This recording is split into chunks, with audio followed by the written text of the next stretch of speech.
Micheline Panzerfaust.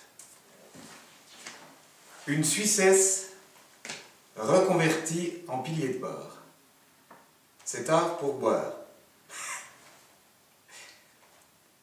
On l'appelle également The Panzer, surnom qu'elle a hérité à force d'oublier de presser sur la poignée de porte lorsqu'elle entre ou elle sort de quelque part.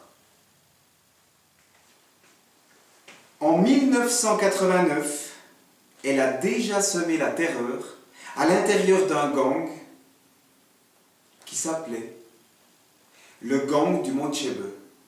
Un gang où elle était seule. Et pour la première fois, le 15 mai 1989, elle oublia de presser sur la poignée de porte du bar de la Poste. Une victime de la société? Sûrement pas. Recherchée par la police de Courgenay, de Porrentruy, de Queuve et de Lunier, elle a refusé catégoriquement de se présenter aux forces de l'ordre jusqu'à ce que... Le Jura suisse. Canton tranquille normalement. Peut-être trop tranquille selon certains. Il abrite une petite ville dont le nom est Porrentruy. Porrentruy, ville médiévale qui a pour synonyme tranquillité, sérénité et alcoolisme. De bar en travers, bar parallèle, tard pour bar, comme a dit Honoré, la résultante du coefficient semblable de l'univers est certes dissoute dans le pastis, la bière et le bacardi. Tout se passe sans encombre à l'habitué, mais ce jeudi soir, 21 avril, ce jeudi pascal, un événement survenu post-apéro, laissant une marque amère, indélébile et courte vêtue dans cette petite bourgade à Joulotte.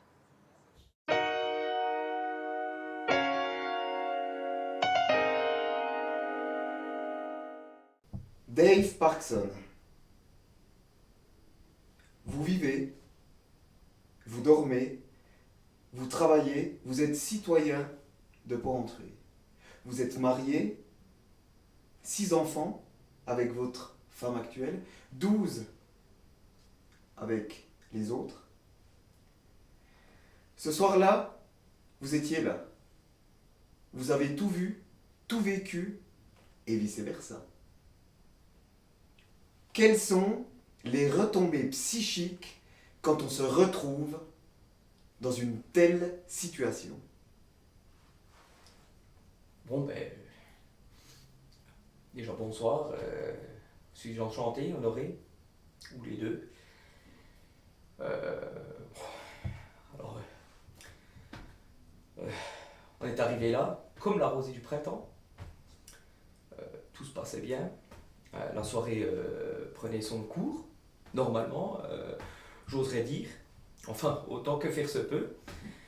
Et puis, elle est arrivée vers nous comme un scud. Nous, en plus, illustre ancêtre d'Outre-Québec. Et c'est là que tout a commencé.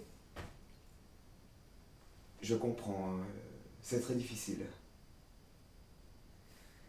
Voici un bref aperçu de la vivacité situationnelle que les citoyens ont éprouvée ce soir-là. Retour sur ce fait divers. Ou plutôt d'été, Honoré.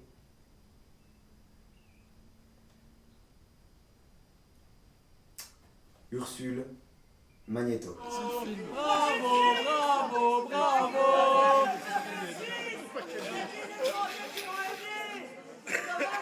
Ah, c'est bon.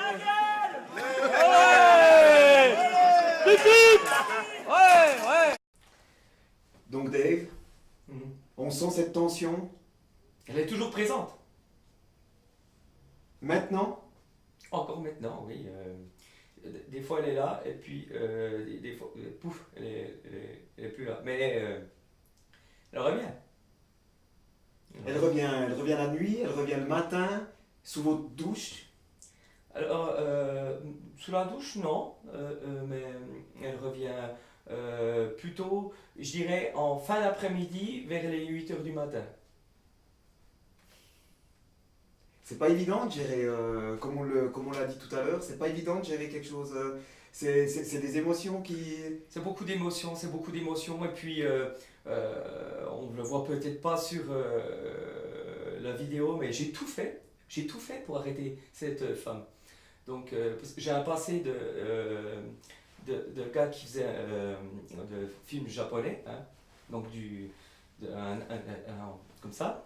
Et puis, donc, j'ai voulu y aller, mais a fortiori, la tâche ne m'incombait pas plus que ça. Donc, j'ai laissé faire les professionnels. Donc les professionnels, on peut le dire actuellement, ce sont Ouais, les c'était- policiers. Voilà, et les serveuses du bar, bien sûr. Bon, elles étaient. Mais j'ai laissé faire les professionnels, oui. D'accord. Donc, plus tard, dans cette émission, nous allons vous montrer un bref aperçu, une prise d'émotion à vif que un citoyen a filmé à la fin de cet incident qui restera, je pense, gravé très très très longtemps dans nos mémoires. Et dans la roche. Ouais, parce que je me suis amusé à faire dans la petite cour derrière à graver ça dans des cailloux. Pour que ça soit gravé aussi. Dave Parkson, un citoyen modèle et court vêtu. Et hollandais. Et hollandais. À l'heure du multimédia, des sonneries Waikiki, chanceux nous sommes donc de par nous-mêmes d'avoir la possibilité de vous présenter un enregistrement de l'appel de détresse d'une personne voisinant les lieux et terrorisée par la force de frappe d'une telle manifestation physique et non contrôlée. Écoutons. Allô? Il y a une bourrique en bas de chez moi, elle tape sur des autos et c'est le numéro 1. À mon avis, sur son île, on est fou quand on est musicien. Son numéro de plaque, c'est... un pied, il est complètement bourré comme un container. À ce moment-là, tout s'enchaîne, le déluge. Épris de carobalisme, elle s'en prend à une Ford Fiesta XLI 1,6 litre V6 4 cylindres en ligne, pour ensuite faire une remontée de rue à la Marie-Thérèse. Ne trouvant rien en haut de la rue, elle redescendra pour carobaliser à nouveau une BMW dont la cylindrée nous échappe encore. Heureusement qu'un honnête citoyen, épris de courage, essaya d'utiliser un pick-up Toyota 3 litres 2 avec timon pour régler cette situation. Une deuxième montée de rue. Décidément, elle n'apprécie guère les BMW et qu'elle carobalise une fois de plus, tout en s'essayant au grand écart homme en rue, le street escort. Témoin d'une mise à l'épreuve par son souverain essayant d'enrôler un maximum de personnes dans leur nouvelle secte, les citoyens de Porrentruy ne sont pas dupes. Ils se lient, se donnent la main pour affronter ensemble cet endoctrinement qui peut les conduire à Micheline.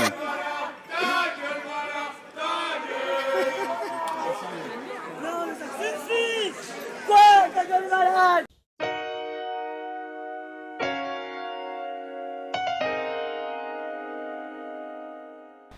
Bonjour Dominique. Bonjour Honoré. Qu'est-ce qu'une situation, comme on a vu précédemment, développe par vos contrées? Alors voilà, il faut bien se dire qu'on a vu la situation. On se retrouve sur une terrasse. On est avec des chums, on s'amuse, on se fait bien du fun, on boit des verres. Tout se passe bien.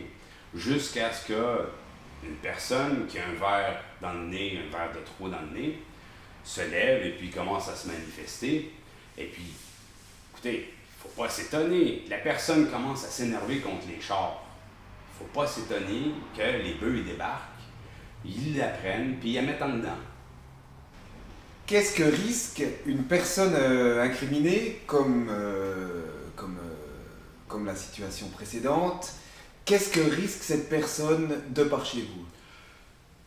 Alors, ce qui arrive, c'est que, comme on l'a dit précédemment, c'est que la personne est amenée, est amenée en dedans. Fait qu'elle arrive au poste et puis elle va subir un interrogatoire.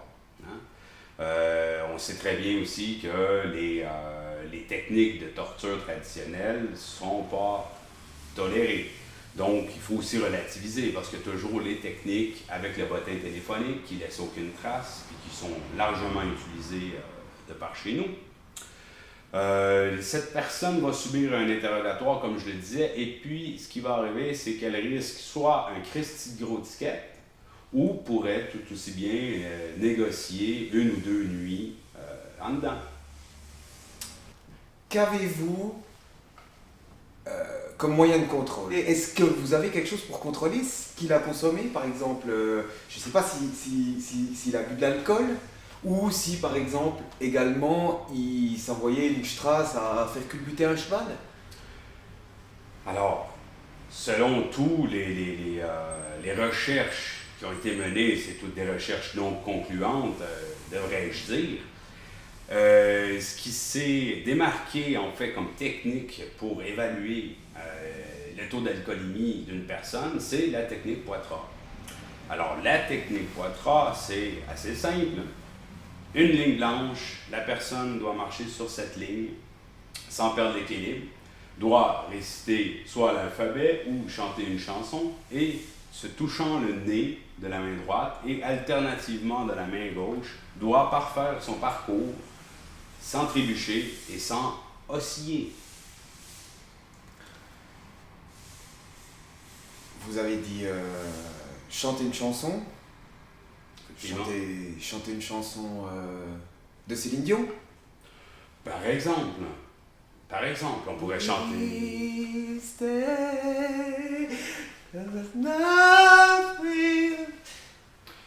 Ça peut tout aussi bien être quelque chose comme Vive le vent, vive le vent, vive le vent d'hiver. Ah, plus terre à terre alors. Plus terre à terre, mais peut-être que la personne entraînée pourra se mettre une caisse, un container et quand même pouvoir passer le test. Quand même pouvoir gérer le test parce que la difficulté est beaucoup moins.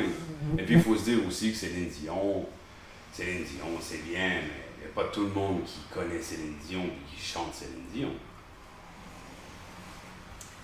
Mais concluons avec un témoignage à chaud. Rien à voir avec les fours à Saint-Ursanne. À chaud, four, proche. Pris sur le vif, post-incident. La situation se fait en 3 temps. Premier temps, tierceau.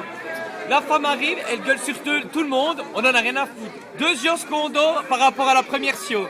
Elle fout le bordel, elle nous en veut, elle n'est pas contente. Tierceau, secondo. Eh ben, la pépette, les 22, ils arrivent, clic-clac, Kodak, ils embarquent tout ça dans le magot.